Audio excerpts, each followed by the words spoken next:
Sean todos bienvenidos a la Escuela Diocesana de Oración, hoy ya en su edición 191.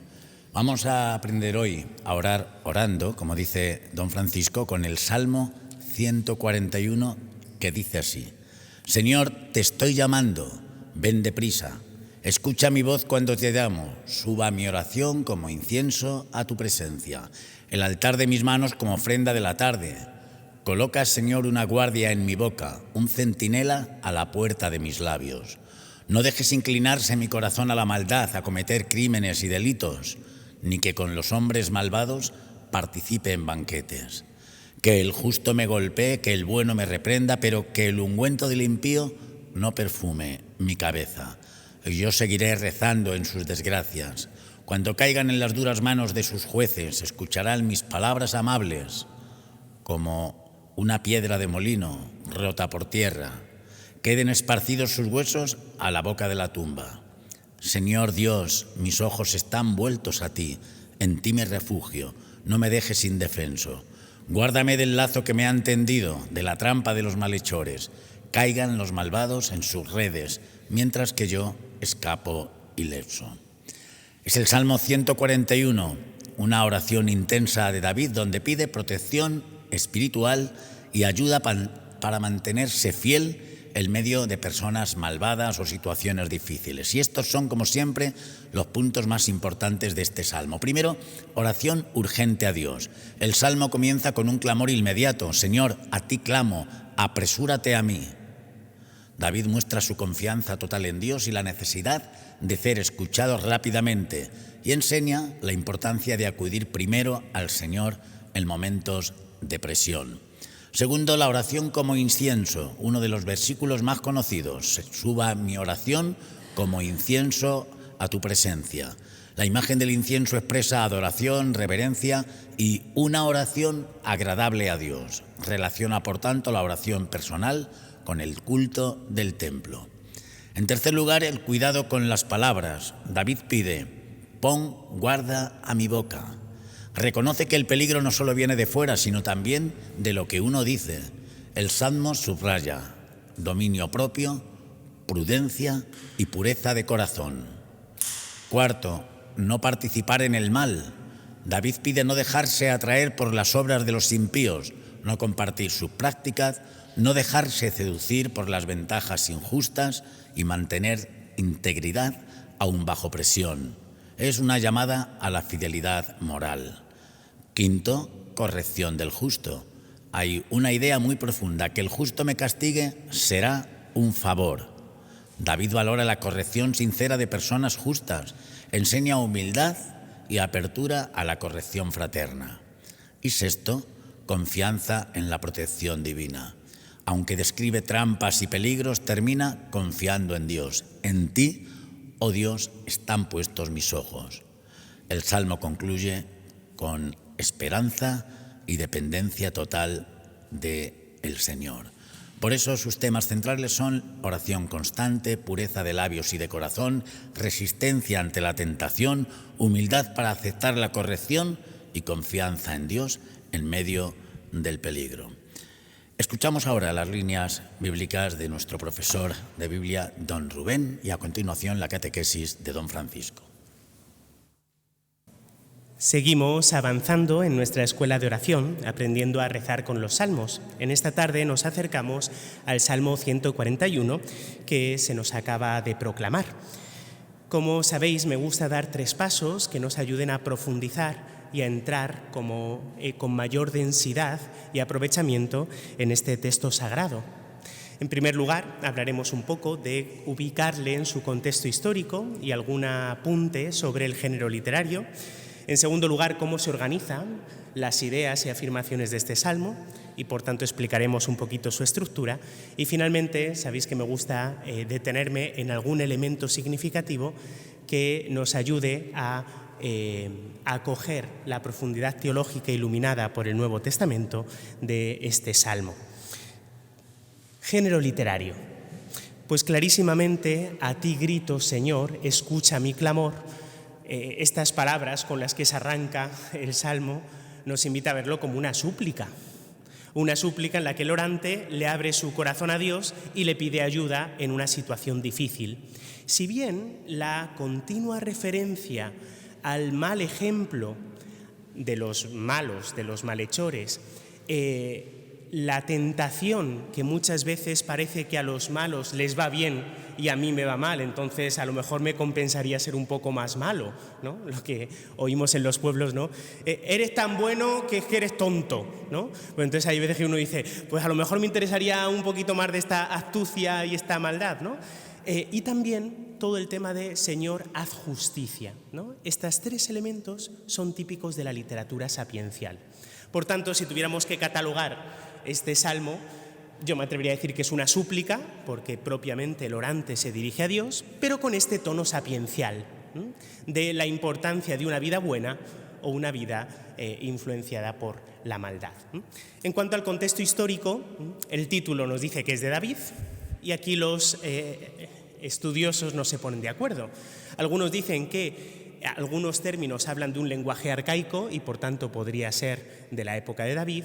Otros, sin embargo, dicen que es un estilo más bien arcaizante, ¿no? Es decir, que simulan la antigüedad para hablar de David, ¿no? Sí que hay un elemento que funciona en ambas situaciones históricas, tanto la de David, que todavía no ha construido el templo, si bien está la tienda del encuentro y lo deja proyectado para que su hijo Salomón lo realice, como en el exilio, y es que se enfatiza que hay otra manera de relacionarse con Dios. Ya no solo los sacrificios físicos, coger un cordero, coger un novillo y sacrificarlo en presencia de Dios, sino la oración se convierte en el nuevo sacrificio de incienso que sube a Dios, ¿no? Y el alzar las manos de la oración se convierte en ese sacrificio agradable a Dios. Por tanto, se nos da la pista de ese mensaje en el que inciden tanto los profetas: misericordia quiero y no sacrificios. Pues creo que ya hemos andado en el género literario y en el contexto. La estructura, ¿cómo se organiza el Salmo? Pues fijaos que hay dos invocaciones directas a Dios.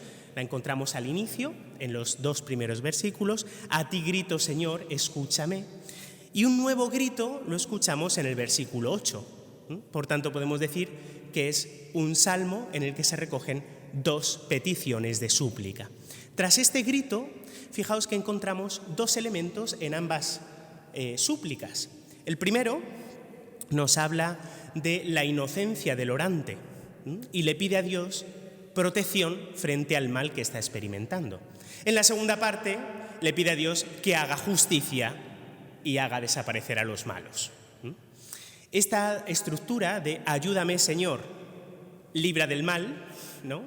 Se repite en ambas súplicas, ¿no? La primera más extensa, los 7 primeros versículos; la otra más breve, apenas 3 versículos. Fijaos que estos 2 elementos, lo de ayúdame y haz justicia a los malos, son las 2 últimas peticiones del Padre Nuestro. No nos dejes caer en la tentación, ayúdame, que el mal no me arrastre, y líbranos del mal. Haz justicia y que el mal desaparezca. Esto, como acostumbramos en los salmos, enriquecido de bellísimas imágenes.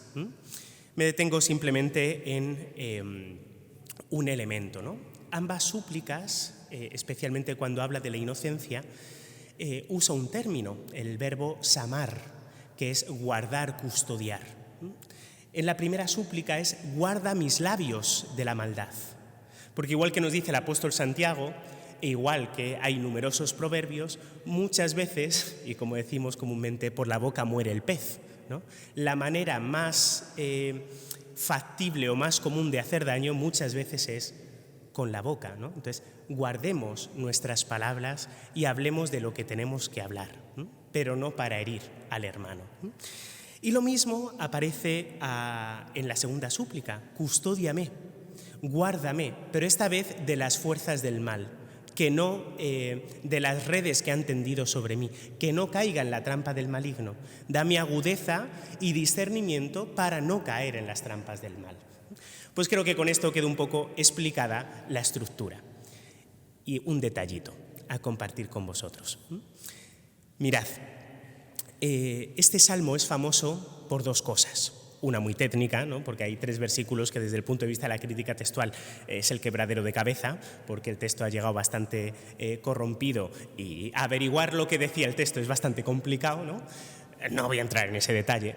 Y el otro es que ha sido el salmo usado para las vísperas, desde la iglesia primitiva. Porque dice, suba mi oración como incienso en tu presencia, el alzar de las manos en el sacrificio vespertino, ¿no? Entonces, la Iglesia siempre lo ha considerado como el momento de dar gracias a Dios al final del día. Fijaos que si tenemos este elemento en cuenta, el Salmo nos ofrece 2 liturgias. La liturgia sagrada, que nos acerca a Dios, y la liturgia demoníaca. La tentación, cómo el mal ejemplo arrastra, cómo me tienden redes y me ponen a prueba para llevarme a su terreno. El destino de ambas liturgias es claro. En uno es la vida, que es Dios, en el otro es el Seol, que mis pies no vayan a parar a la tumba y al Seol. Ahora bien, ¿en qué consiste esta liturgia sagrada, ¿no? Esta comparativa también es muy frecuente en el libro de Proverbios, ¿no? Se habla de la sabiduría personificada que busca seducir al que la escucha para acercarle a Dios. Y por otra parte está la extranjera y la necia, que lo que busca también es seducir al inexperto para llevarle al mal terreno, ¿no? Y una vez que le ha engañado y le ha seducido, ¿no? Dice que como una flecha, ¿no? Le atraviesa el hígado y muere en manos de este engaño. Por tanto, esta liturgia nos habla de cuidado con la tentación, que es muy sutil. Cuidado con dejarnos arrastrar del mal, porque tiene consecuencias sociales. Es decir, si yo me dejo arrastrar por el mal, doy mal ejemplo. Y Cristo dice, ¡ay de aquellos que escandalicen a uno de estos mis pequeños! ¿No? Pero lo más importante es que la oración hace que nuestra vida sea como incienso agradable a Dios y que suba en su presencia. San Pablo, en la carta a los romanos, nos dice, ofreceos vosotros mismos como incienso agradable a Dios. Pues ojalá esta oración nos ayude a ofrecernos en manos de Dios. Después de la introducción magnífica del delegado episcopal de espiritualidad y después también del biblista, de don Rubén, uno siempre se pregunta cómo orar con los salmos. ¿Qué es orar? Orar es abrir el corazón a Dios, es escucharle, es estar en su presencia, es mirarle, es dejarse mirar. Romano Guardini, en uno de sus libros, trata de contestar a una persona que le dice que no sabe rezar. Yo no sé orar, yo no sé rezar. A veces me lo he encontrado yo esto dando ejercicios espirituales a carmelitas descalzas, incluso a monjas de clausura, a noviciados o a realmente a veces incluso gente de altos vuelos en la vida de oración. No sé orar, no sé rezar. Y Romano Guardini respondía de una manera magnífica. Es verdad que no sabemos orar ningunos, porque eso también lo dice San Pablo.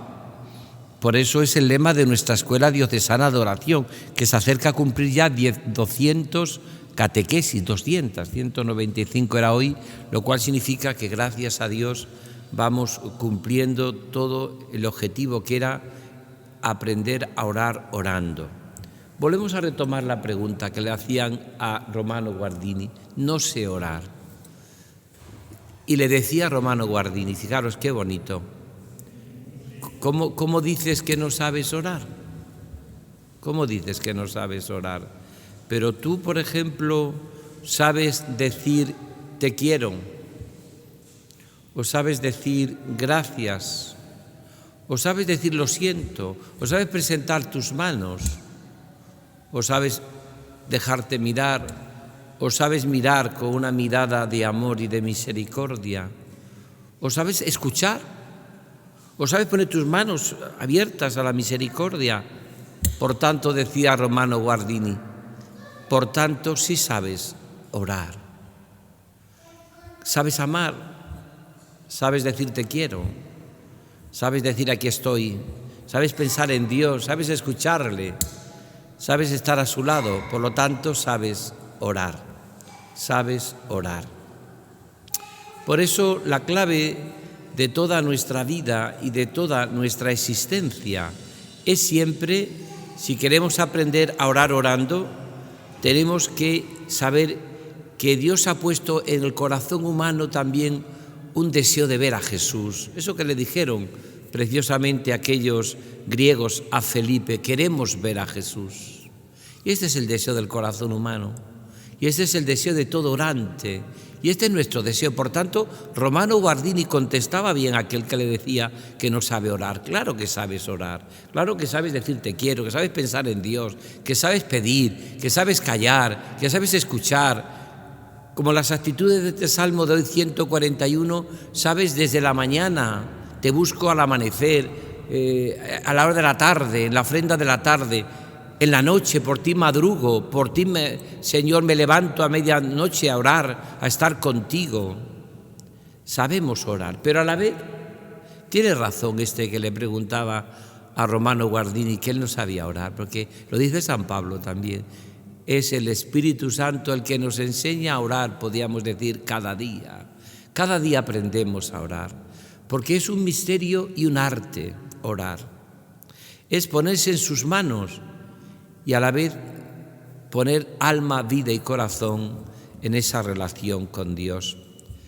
Por eso el Salmo 141, después de ya lo que han dicho y lo que nos han preparado, lo primero es que nos enseña a orar, sobre todo de esto ha recogido de este salmo y de algunos más, lo que rezamos por las mañanas cuando nos levantamos en las laudes o en el oficio de lectura, o a veces hay mucha gente que comienza orando por la mañana: Dios mío, ven en mi auxilio, Señor, date prisa en socorrerme, ábreme los labios y mi boca contemplará tu alabanza. Ese gesto de ponerse ya desde por las mañanas a orar, Señor, por ti madrugo, ¿no? Es el deseo del corazón humano de comenzar bien el día. Cuando comenzamos cada día poniendo nuestra vida en sus manos y sabiendo que es el mayor don del Señor es vivir, es la vida. Y de hecho esa frase de San Agustín, que yo repito mucho, sobre todo en los entierros o en los funerales: la vida pasa, la eternidad se acerca y tengo que ser santo. Cuando menos lo pensemos, pues nuestra vida se acaba. Siempre recuerdo lo que nos contaba en un retiro don José Delicado Baeza, el arzobispo de Valladolid, cuando yo estaba y pertenecía al clero vallisoletano. Nunca olvidaré que él un día llegó muy impresionado en un retiro a los sacerdotes y nos contó lo que le había pasado. El que fue el famoso mentor de las edades del hombre, el padre Belicia, este hombre que fue el gran impulsor de las edades del hombre, que ha sido un acontecimiento probablemente en España y en Europa de mayor alcance de todo el tema de arte, de fe, de cultura, ¿no? Y este hombre joven le detectan un cáncer terminal y muere muy joven, vamos, en plena madurez, podía tener 50 y pocos años cuando muere. Y fue a ver a don José Delicado para despedirse. Me vengo a despedir, sé que me quedan días de vida y he querido venir a usted como pastor mío a despedirme, ¿no? Y quiero que le diga usted a todos los sacerdotes y a todos lo que ha sido la vida y lo que es mi vida. Mi vida ha sido como un pajarito que ha entrado en una habitación tan grande como esta, un pajarillo revoltoso que entra por una ventana y empieza a dar vuelta a ver por cuál ventana puede salir. O empieza a curiosear dónde está y da vuelta, una vuelta, otra una vuelta. Y cuando ya ha visto todo lo que podemos llamar la habitación, de pronto dice: bueno, ahora ya me voy a enterar de lo que es la habitación, de cada ventana, y voy a ver por dónde puedo salir y voy a planear más cosas de mi vida. Y de pronto me dicen, no, ya no hay más vida, ya no hay otra oportunidad, ya está, acaba. Lo que has vivido, has vivido. Y él dice, no me he enterado de la vida, no me he enterado.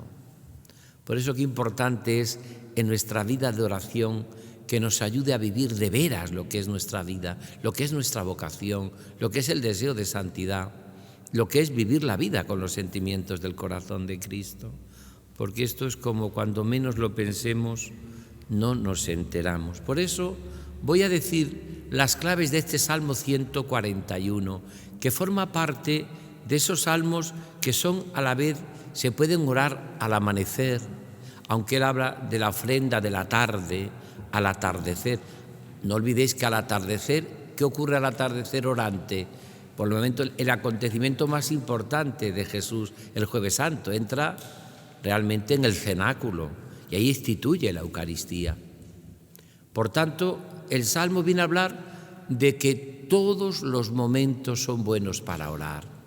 Sabéis que siempre se han dicho los directores espirituales de almas que hay como dos tipos de almas, las diurnas y las nocturnas.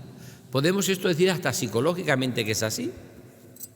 Hay gente que por la mañana está fresca, despejada para orar y entonces pues su oración por la mañana diría un poco lo que también dicen algunos salmos. Oh Dios, tú eres mi Dios, por ti madrugo, mi alma está sedienta de ti. Ya desde el amanecer te busco, al alba te buscaré, dice un salmo también, al alba te buscaré. Hay gente que le gusta orar, como refleja este salmo, como hace Jesús en el cenáculo, en la ofrenda de la tarde. Y de hecho, para todos estos momentos orantes, la Iglesia tiene la liturgia de las horas. Las laudes, la santificación de la mañana, las vísperas, la santificación de la tarde, el oficio de lectura, que aunque se puede adecuar al mejor momento del día, pero sigue manteniendo la oración de la noche, la hora intermedia y las completas para convertir nuestro sueño, como decimos, hasta en una humilde alabanza. Es decir, para todos los momentos, pero está claro que los dos grandes momentos orantes que reflejan los salmos es al amanecer por la mañana y al atardecer y en la noche, ¿no? Jesús oraba al amanecer. Por la mañana temprano, al amanecer, fueron y le encontraron orando. Todos andan en busca de ti, dice uno de los textos evangélicos, pero en la noche él oraba y desde la oración de la montaña él seguía, por ejemplo, a los apóstoles que se debatían en medio tremendamente de una borrasca en el lago Tiberíades. Él oraba siempre, hasta llegar a decir lo que dice San Pablo, orad sin desfallecer. Por lo tanto, ¿qué significa la oración en este salmo? La búsqueda del corazón del Señor. Queremos ver a Jesús. Mirad, la persona que hace todos los días un rato largo de oración y que no deja nunca la oración, porque perderse un día la oración o un día la Eucaristía es perderse lo mejor de la vida, decía el Padre Nieto. Y no nos queremos perder lo mejor de la vida, que es Jesucristo. Uno que reza todos los días al amanecer, al atardecer, pues está claro que su corazón, pues como ahora que llega el verano, ¿no? Ya sin darnos cuenta el sol nos cambia la piel. La oración sin darnos cuenta no cambia el corazón. Ahora hay que ponerse debajo de los rayos de su corazón misericordioso. Hay que dedicar tiempo a Dios. Hay que estar a solas con quien sabemos que nos ama. Hay que orar. Yo siempre lo he dicho en mi vida y es el más sencillo testimonio y quizás humilde que puedo decir. Para mí el gran descubrimiento de mi vida con Jesucristo fue la oración. Y yo creo que no he dejado de orar ningún día de mi vida, pero largamente. Y eso es lo que me ha mantenido siempre en un espíritu incluso de gozo y de esperanza. El día que dejemos de orar, dejamos de esperar, porque la oración es la respiración de la esperanza. ¿Qué refleja en este salmo? Salmo 141. Pues lo primero que yo es que toda mi vida, todos mis pensamientos tienen que estar, todos ellos, llenos del amor de Dios. Y de hecho, una oración de las más bonitas, de las definiciones más bonitas de la oración, la da Carlo de Foucault. ¿Qué es orar? Dice él, pensar en Dios amándole y amar a Dios pensándole. Claro, Y Santa Teresa de Jesús, dice ella con mucha sabiduría, que no creo yo que esté la cosa en pensar mucho, sino en amar mucho, en afecto, en trato de amistad con quien sabemos que nos ama. Mirad, cuando uno hace oración todos los días, cuando uno sintoniza con el Señor, cuando uno vive esta experiencia preciosa de encuentro con Jesús, su vida se transforma y se cambia. Y nuestra vida es que es otra cosa, ¿no? Por lo tanto, la primera clave que dice el Salmo es que cuando uno está a solas con Dios, sus pensamientos se purifican, sus pensamientos se iluminan y sus pensamientos se van llenando de Dios y del amor de Dios. Y nuestros pensamientos no se conviertan en una cabeza hueca, sino están habitados por un amor, por un amor. Cuando uno va descubriendo en su relación con el Señor esta dimensión tan bonita de nuestra vida, ¿verdad? Cuando uno va descubriendo la vida de relación con Jesús, pues tiene que estar lleno, los pensamientos están llenos de esa presencia de Dios, ¿no? Te busco, Señor, pienso en ti, me pongo en tu presencia. Queremos ver a Jesús. El corazón humano anhela ver a Jesús. Y de hecho eso será la eternidad. Queremos ver a Jesús. Nos has hecho, Señor, para ti y nuestro corazón está inquieto hasta que descanse en ti. Y fijaros, casi todas las conversiones que se dan actualmente, y que son muchísimas, gracias a Dios, porque Jesús sigue capturando a la humanidad y sigue capturando a hombres y mujeres que viven muchas veces en todos los dramas y sufrimientos. Pues casi siempre esa captura que hace el Señor es porque la gente descubre que haber conocido a Jesús es que no tiene comparación con nada, vamos. Es que se ha encontrado el camino para ser inmensamente feliz con Jesús y para transmitir ese amor de Jesús a los demás y para llevarlo a los demás. Segundo, no solamente el encuentro con Jesús tiene que estar lleno, dice este salmo, de los pensamientos, también tus actitudes, también las inclinaciones de tu vida, donde el corazón te lleve, que tiene que ser al Señor, no al pecado, no muchas veces al egoísmo, al narcisismo, ¿no?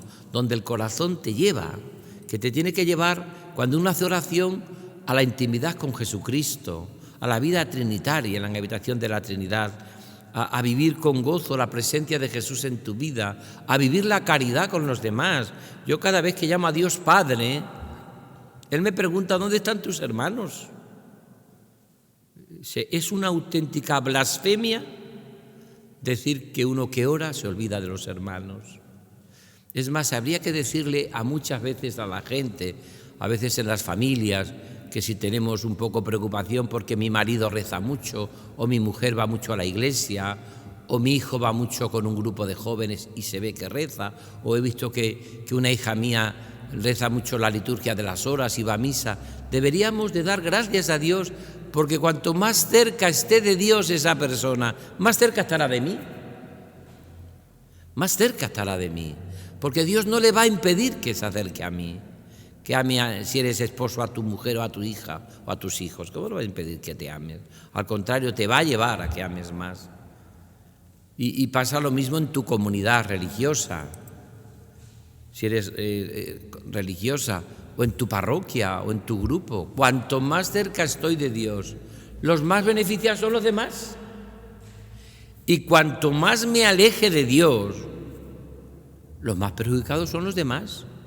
Porque si yo no bebo de la fuente del amor de Dios, ¿de dónde brota mi amor para darlo a los demás? De mí mismo. Pero si en mí mismo lo único que puede haber es un espejo donde me miro. Esa es la un poco los grandes límites que tienen todas las espiritualidades, por ejemplo, de tipo oriental, de que en el fondo, al final, en la búsqueda de un vacío con el cual yo me encuentro es con mi propio yo, me encuentro con un espejo. Pero no me encuentro con un Dios que me ama, con una inhabitación trinitaria que me quita toda mi soledad. No me encuentro con un Dios que me puedo fusionar, pero que es como un abrazo. En ese abrazo ni desaparece quién es el Señor, ni desaparece quién soy yo. porque es un amor que se funde, pero que permanecemos cada uno, porque cada uno somos únicos, irrepetibles ante Él por el amor, como dice Redentor Hominis el Papa Juan Pablo II. Cada uno. Entonces, es importantísimo en ese sentido, ¿no?, descubrir. Yo no voy buscando, en mi vida de oración, no voy buscando un espejo en el cual mirarme. Por eso hay que tener mucho cuidado. A veces, cuando hay gente que hace de la oración solamente un autoanálisis continuo. ¿Por qué digo que es un peligro? Mirad, la tentación de los enemigos del alma, que es el mundo, el demonio y la carne, solo es una. ¿Sabéis cuál es la tentación? Que dejes de mirar a Jesús. Que dejes de mirar a Jesús. ¿Y entonces a quién miras? Primero a mí mismo y al otro que está al lado. ¿Os acordáis del fariseo que subió a orar? ¿Y por qué no bajó justificado el fariseo que subió a orar al templo? ¿Cuál fue el error que tuvo? Que en ningún momento miró a Jesús, miró a Dios, en ningún momento. Se miró a sí mismo. Qué bueno soy, soy buenísimo. Bueno, no está mal que uno a veces vea lo bueno que tiene, porque eso puede ser también no tan negativo. Lo peor es cuando se ve negativo y se desespera. Qué malo soy, qué sinvergüenza soy, no valgo para nada, yo no sé cómo puede aguantarme Dios y la gente que me quiere, yo no tengo derecho a la vida. Eso es tremendo, peor todavía, casi. Pero lo peor es que luego con esto, mirando a los demás, no soy como ese que está ahí en el banco. Seguramente que es un adúltero, segurísimamente que no paga el diezmo y seguramente que es un sinvergüenza. Gracias, porque no soy como ese. ¿Cuál es el gran error que tiene? Que se pasa la vida mirándose el ombligo y mirando a los demás, pero no ha mirado a Dios, no ha mirado a la Eucaristía, no ha mirado a Jesús. Si mirase a Jesús, se miraría con otros ojos, ojos de misericordia, y miraría a los demás con ojos de misericordia. Esto es lo que viene a decir el Salmo 141, que hay que imbuir nuestro corazón, primero nuestros pensamientos. En pensamientos está el Señor, nuestras palabras. Cuánto daño hacemos cuando las palabras nuestras no están llenas de caridad y no son palabras de ánimo para nadie. Y después nuestras palabras, nuestras actitudes. También qué importante es que tengamos las actitudes que vive el corazón que está enamorado del Señor y que vive siempre con esa alegría y con ese gozo inmenso de quien ha conocido al amor de los amores. Y también, por supuesto, lo que va a decirnos el Salmo es que tenemos que vivir la fidelidad al Señor. Madrugar, la ofrenda de la tarde, presentar mi vida que se va consumiendo como una ofrenda de la tarde, como el incienso que llega a Dios, mi vida, y que es tan bonita esta frase del Salmo, que tantas veces mi vida quiero que sea una ofrenda como la ofrenda de la tarde, como sube la lámpara. También aparece muchas veces, lámpara es tu palabra para mis pasos, luz en mi sendero. En el fondo el Salmo lo que quiere hacer es una vida transformada. Mirad, yo he repetido mucho en esta escuela diocesana de oración que hay unas cuantas claves que tiene que tener todo orante. Primero, una presencia. Como no haya caer en la cuenta de una presencia, no comienza la oración. Recordad al campesino de Ars, que se ponía en primera fila, pasaba una hora y cuando el santo cura de Ars le pregunta a aquel hombre rudo e inculto, pero que hacía su hora de oración delante del sagrario, le respondió aquel hombre: yo le miro y él me mira. No hay oración si no hay caer en la cuenta de una presencia. Segundo, si esa presencia no se vive en una escucha, lo que dice el Salmo, Dios mío, ven en mi auxilio ante el peligro, ante la dificultad. Tiene que haber una escucha. Poco la clave que está dando nuestro sínodo diocesano, cuando estamos hablando de la escucha de la palabra de Dios y del amor de Dios y la escucha del hermano. Toda oración tiene que haber una escucha. Antes incluso de pedir, antes de todo yo tengo que escuchar al Señor. Por ti madrugo, Señor. Tú eres lo mejor de vida. El Salmo 141 refleja este deseo acepta mi vida como la ofrenda de la tarde. Cuando entra Jesús precisamente en el cenáculo. Por lo tanto, primero, caer en la presencia. Segundo, una escucha. Tercero, que es importantísimo, toda oración tiene que llevar consigo una transformación. Pues como cuando te pones delante del sol, aunque te des a veces una crema para que no sea demasiado y no te quemes, pero tiene que haber en el corazón, tiene que haber una transformación, un cambio de vida, por lo menos un deseo. ¿Por qué? Porque el trato personal con Jesús me hace vivir con los sentimientos de su corazón, con un deseo inmenso de estar a su lado, de compartir su vida, una transformación. No hay oración sin presencia, no hay oración, como dice el Salmo, sin la escucha, no hay oración sin una intimidad con el Señor que nos ama y que transforma nuestro corazón. Es verdad que todos descubrimos que cambiamos poco. A veces cuando nos encontramos con el Señor, en un primer momento, sobre todo las personas que han hecho esa primera conversión, que ha sido un impacto del Señor, al principio ven que ha cambiado muchísimas cosas, pero luego después se da cuenta uno de que no han cambiado tantas cosas, ¿no? Aquello que cuentan con mucha gracia las religiosas cuando hacen ejercicios espirituales y llegan a sus comunidades, lo cuentan ellas con mucha gracia, y nos preguntan las hermanas cuando venimos de ejercicios y la Madre Superiora, ¿qué tal los ejercicios espirituales? ¿Qué tal la oración? ¿Qué tal el retiro? ¿Cómo os ha ido?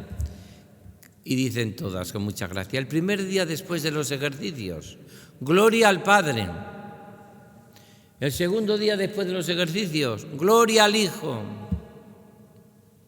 El tercer día después de los ejercicios espirituales y de la oración, gloria al Espíritu Santo. Y el cuarto día, como era en el principio, ahora y siempre. Aquí no ha cambiado nada. No es que sea así, pero es verdad que esto tenemos todos como esa sensación, ¿verdad? De que verdaderamente nuestra vida cambia poco, porque primero, porque Dios nos respeta muchísimo. El que te creó sin ti, decía San Agustín, no te santificará sin ti. El que te creó y te formó sin ti, jamás hará nada sin contar contigo. En este sentido, deberíamos de ser todos, mirar mucho al corazón del Señor como modelo de cómo nos va transformando, pero con qué delicadeza mete el bisturí. Porque el Señor nunca entra en nosotros como un elefante por una cacharrería. El Señor siempre entra en nosotros para transformarnos el corazón, pero nos pide permiso. Como decía la Madre Maravilla de Jesús, si tú le dejas, qué bien lo hará. Si tú le dejas. Pero el Señor que te creó sin contar contigo, decía San Agustín, ni te salvará ni te santificará sin contar contigo. Y esto es un poco la experiencia. Y esto es lo que vamos viendo cada uno de nosotros en nuestra vida de oración. Por eso, las claves que estoy diciendo de la oración que recojo en el Salmo 141 y que es una preciosidad, ¿no? Caer en la cuenta de la presencia del Señor, escuchar. Shema Israel, escucha, escucha, escucha al Señor, escucha al hermano también. Tercero, la transformación del corazón humano en el trato personal con Cristo lleva consigo, tercero, a una vida por Cristo con Él y en Él. Es decir, tiene que mostrarse mucho que estamos orando y estamos con el Señor, se tiene que demostrar en la vida. Mirad, cuando a San Ignacio de Loyola, ahora que vamos en el mes de agosto siempre doy el mes ignaciano de ejercicios espirituales, el mes ignaciano, comienzo el 31 de julio aquí en la Casa del Buen Pastor de Toledo y terminamos el 27 o el 26 de agosto, ¿no? Cuando yo doy ese mes ignaciano, siempre cito una frase de San Ignacio de Loyola, que es, San Ignacio de Loyola no le gustaba mucho cuando las personas, como también decía Santa Teresa de Jesús, en su oración eran como muy melancólicas. Y decía ella que eran como aquellas que no querían salir de la capilla para no perder el fervor, decía ella, ¿no? Y a San Ignacio, cuando le decíamos, es un hombre muy orante, una mujer muy orante, está muchas horas en la capilla. Él decía, que demuestre que es una mujer o un hombre orante en la vida, en la comunidad, diría Santa Teresa de Jesús. La relación con Dios se manifiesta en la vida. Si hay verdaderamente unión con Cristo, si por ti madrugo, si he encontrado como ofrenda de la tarde, si Dios mío ven en mi auxilio, apresúrate a socorrerme ante los peligros y ante las dificultades que refleja este salmo, si tenemos nosotros experiencia, que se demuestre en la vida, se demuestre en la vida. ¿Por qué digo esto? No significa esto que no sirva para nada la oración si luego en la vida tengo mal genio o a veces tengo unos prontos duros o soy a veces muy desagradable. No, no. Me decía una vez una persona, mi mujer va muchísimo a misa, está todo el día orando, pero qué poco cambia, ¿eh? Sigue teniendo un pronto. Digo, pues menos mal que va a misa y que comulga y que ora, porque si no, en vez del pronto, se lo comería usted vivo. Menos mal que por lo menos reza un poco y algo le parará la oración, digo yo, vamos. Yo sepa, en la oración no aprendemos nada malo, ¿no? En la oración no se aprende nada malo. Es más, lo que se aprende es a tener caridad y amor. Pero es verdad que tampoco nos cambia el Señor como la vuelta se da una vuelta al calcetín. Tampoco es eso. Hay gente que le gustaría, mire usted, si eso fuese así, no porque tú hagas 3 horas de oración vas a tener 40 grados de paz. No, no es así. Puedes tener 1 minuto de oración y Dios darte millones de paz, porque el amor es gratuito de Dios. Y también puedes estar buscando mucho tiempo esa paz y tener un tiempo de purificación y que Dios te la da. Ahí están las noches oscuras del alma, que tanto habla San Juan de la Cruz y Santa Teresa, porque las matemáticas de Dios son distintas a las humanas. No se pone en presencia de Dios y vive a Dios, y Dios te da mucho más, porque Dios te da su paz, decía el padre Larrañaga, pero no te deja en paz. No te deja en paz, sino que volverás una y otra vez a Él. Y el que beba de su corazón el agua viva volverá a tener sed. Y gracias a Dios que es así, porque si la vida espiritual fuese un encuentro con Jesús que te cambia todo, ya para qué voy a necesitar a Dios. A partir de ahora voy a ser santo por lo civil. Y voy a tener una vida de oración por lo civil, porque ¿para qué necesito a Dios? Para nada, si ya lo hago yo todo. Por eso es tan importante esa actitud de humildad del orante, de sencillez del orante, de ponerse delante de Dios del orante, pero nunca conseguiremos la transformación del corazón sin la escucha del Señor, sin caer en la cuenta de la presencia de Dios y sin dedicar tiempo al Señor. Dime el tiempo que dedicas a Dios y te diré lo que crees en su amor. A mí cuando a veces me dice gente, es que yo no tengo tiempo para Dios. Es que no tengo tiempo para rezar, no tengo tiempo para misa, no tengo tiempo. Quien no dedica tiempo a Dios, Dios hace tiempo que murió en el corazón. Porque para todo lo que... Yo he encontrado gente que tiene tiempo para ver todos los días una película o un partido de fútbol y puede llegar si a veces ha tenido que estar en un viaje, puede llegar a las 11 de la noche y ya se pondrá mientras que cena su partido y hasta que no termine no se acuesta, aunque se han diferido. Pero, hombre, ¿cómo se va a quedar si sus 2 horas de fútbol o sin película? Y una película. Yo he conocido a personas que por lo menos una película todos los días ven. Pero lo que sí entiendo es que dedica tiempo a Dios. Dios es muy buen pagador. Dios es un derroche de amor. Dios es derrochón, es regalador. Dios es regalador, es derrochón. Y cuando uno dedica tiempo a Dios, pues tu vida se cambia totalmente, aunque sea desde el respeto que Dios te tiene, porque es verdad que a veces nos gustaría que Dios nos respetase menos. Chico, quítame este carácter, esta forma de ser, este temperamento, esta tentación, que me cuesta mucho vivir esta virtud, que no soy capaz de vivir esta realidad, que me pides que sea más esta y no soy capaz de vivirlo, que no tengo amabilidad, como decía aquella que oraba, Dios, dame paciencia ya. No da paciencia ya, eso no es pedir. Dame paciencia ya. Pues a veces la paciencia Dios te la da aceptando lo que tienes que aceptar en tu vida, ¿no? Pues vamos a mirar al Señor y vamos a estar este momento orante también a través de los cantos, de los testimonios también, y luego pues que sigamos orando, buscando al Señor. Por ti madrugo. Lo bonito que tiene este salmo es que el hombre orante sabe que Dios está siempre en su vida. Al amanecer, de noche te busco, al mediodía, como nos recuerda la liturgia de las horas a través de cómo tan hermosamente ha puesto los grandes momentos orantes, las laudes, las vísperas, el oficio de lectura, las horas intermedias, las completas. A través de eso, por eso la Iglesia y los monjes y los frailes y los laicos, que el Vaticano II ha puesto que todos los laicos deben de rezar la liturgia de las horas, también pueden rezar la liturgia de las horas como oración de la Iglesia, que te lleva a vivirlo todo por Cristo, con Él y en Él.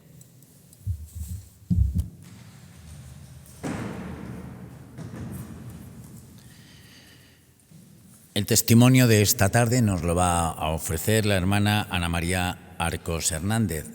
Pertenece a las Siervas Guadalupanas de Cristo Sacerdote y actualmente desarrolla su vocación en nuestra casa sacerdotal. Ella pertenece dentro de la península del Yucatán, las 3 grandes diócesis de Quintana Roo, Yucatán, Mérida, Campeche, concretamente al estado y diócesis de Campeche. Ahora escuchamos sus testimonios y después José Miguel, seguido ya muy conocido y muy nuestro, nos cantará el salmo.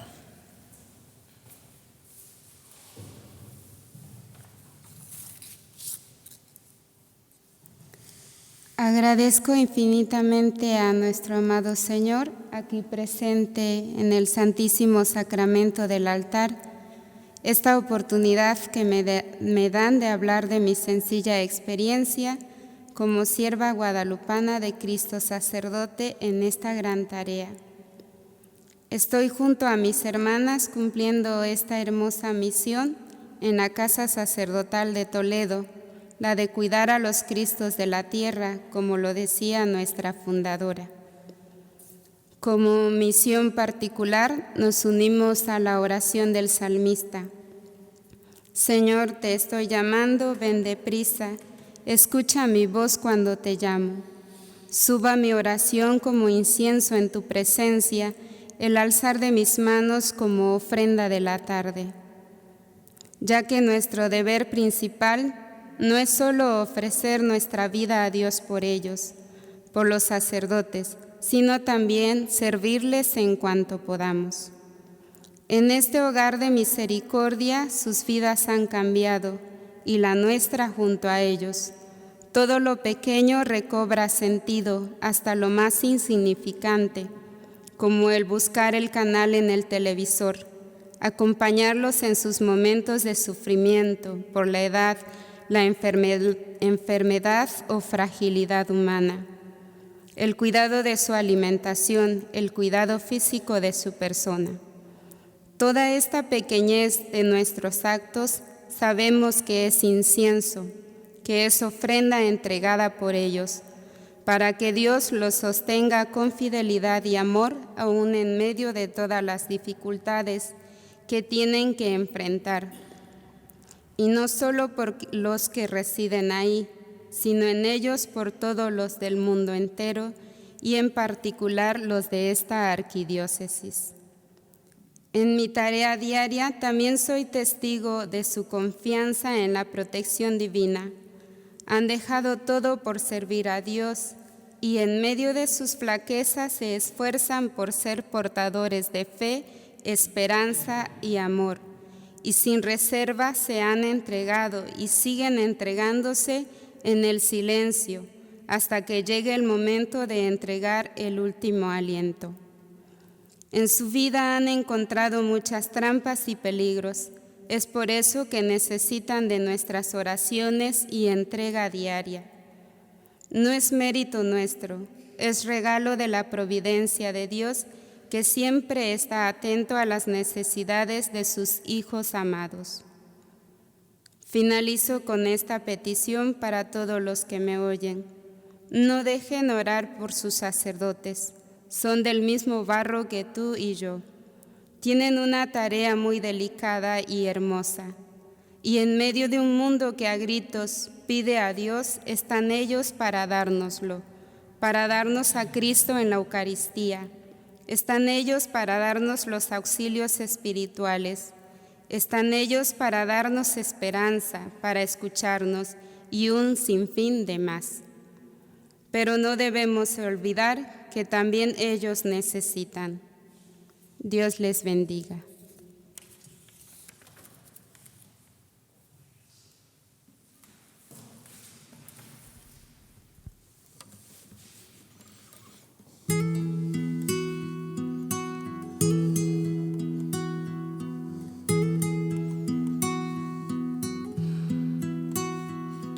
Señor, te estoy llamando, ven deprisa. Escucha mi voz cuando te llamo. Suba mi oración como incienso en tu presencia, el altar de mis manos como ofrenda de la tarde. Coloca, oh mi Dios, un guardia en mi boca, un centinela a la puerta de mis labios. No dejes inclinarse a la maldad mi corazón. Aléjame de los malvados, de los delitos de sus manos. Que el justo me golpee, que el bueno me reprenda, mas el ungüento del impío no perfume mi cabeza. Yo seguiré rezando en sus desgracias. Cuando caigan en las duras manos de sus jueces, escucharán mis amables palabras. Como una piedra de molino que de sus huesos esparcidos a la boca de la tumba. Señor, mis ojos están vueltos a ti, en ti hallo mi refugio, no me dejes. Guárdame del lazo que los malos me han tendido, de la red de los malvados, que yo escape de sus manos.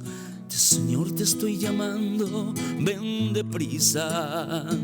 Escucha, oh mi voz, cuando te llamo. Suba mi oración como incienso en tu presencia, el altar de mis manos como ofrenda de la tarde.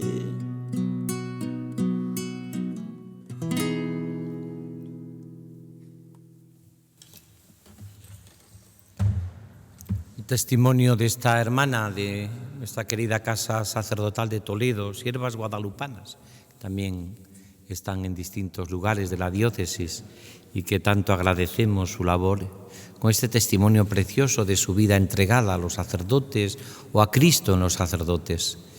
También el testimonio hecho canción de Seguido, de nuestro José Miguel Seguido, tan querido en la diócesis, y sobre todo con ese testimonio de poner música a un salmo, que los salmos son todos canciones. Los salmos no son para ser leídos, son para ser cantados. Es el canto del pueblo de Dios, que cantaba en la noche, al amanecer, cuando tenía problemas, cuando estaba en batallas, en dificultades, y que sobre todo pues sabía lo que ha dicho tan bonito, que convertir nuestra vida en una humilde alabanza, en una ofrenda a la tarde, el alzar de las manos como ofrenda de la tarde.